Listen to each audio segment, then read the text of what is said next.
Dan untuk perkembangan lanjut mengenai situasi banjir di Terengganu, bersama kita adalah Wakil Astro Awani di Kemaman sana, Nur Fazlizai Ali. Fazlizai, mungkin kita boleh kongsikan juga perkembangan terkini berkenaan banjir yang sedang berlaku di Terengganu. Baik, terima kasih Raja Hisham di Kuala Lumpur. Keadaan banjir di Terengganu ketika ini semakin meruncing di mana jumlah mangsa juga semakin meningkat. Jika semalam hanya lebih 1,000 mangsa dipindahkan, namun pada sebelah malam ini ianya meningkat, hampir 5,000 mangsa telah dipindahkan. Setakat ini juga 4 daerah di negeri Terengganu masih terjejas, iaitu daerah Kemaman, Dungun, Setiu dan juga Hulu Terengganu. Berdasarkan statistik terkini yang dikeluarkan oleh Sekretariat Jawatankuasa Pengurusan Bencana Negeri, sehingga kini seramai 5,900 orang mangsa masih terjejas. Susulan itu sebanyak 44 pusat pemindahan sementara juga masih diaktifkan bagi menempatkan 1,527 orang mangsa.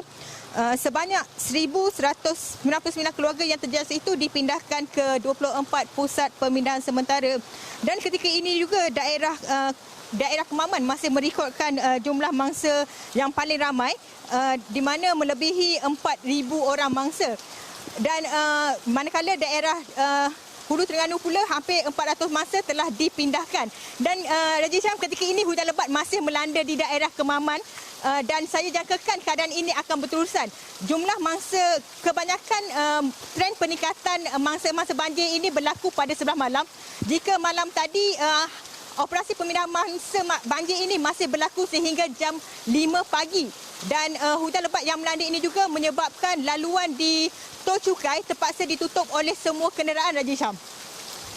Baik, Fazlizai Ali, saya memahami keadaan situasi anda di sana bermandi hujan, tetapi dalam masa yang sama kita juga hendak mengetahui juga perkembangan semasa mengenai masa-masa banjir ini, kerana daripada apa yang kita perhatikan dan pemantauan yang dilakukan oleh Fazlizai sendiri beberapa hari ini, masa-masa yang terlibat ataupun kawasan-kawasan yang terlibat dalam banjir kali ini bukanlah sesuatu yang tidak pernah dilalui mereka, tetapi bagaimana Nur Fazlizai Ali melihat persiapan mereka dalam menghadapi banjir bagi tahun ini?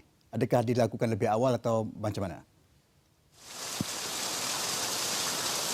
Baik, banjir ini mungkin perkara biasa bagi penduduk-penduduk yang biasa mengalaminya seperti daerah Kemaman, Hulu Terengganu, Setiu dan Besut.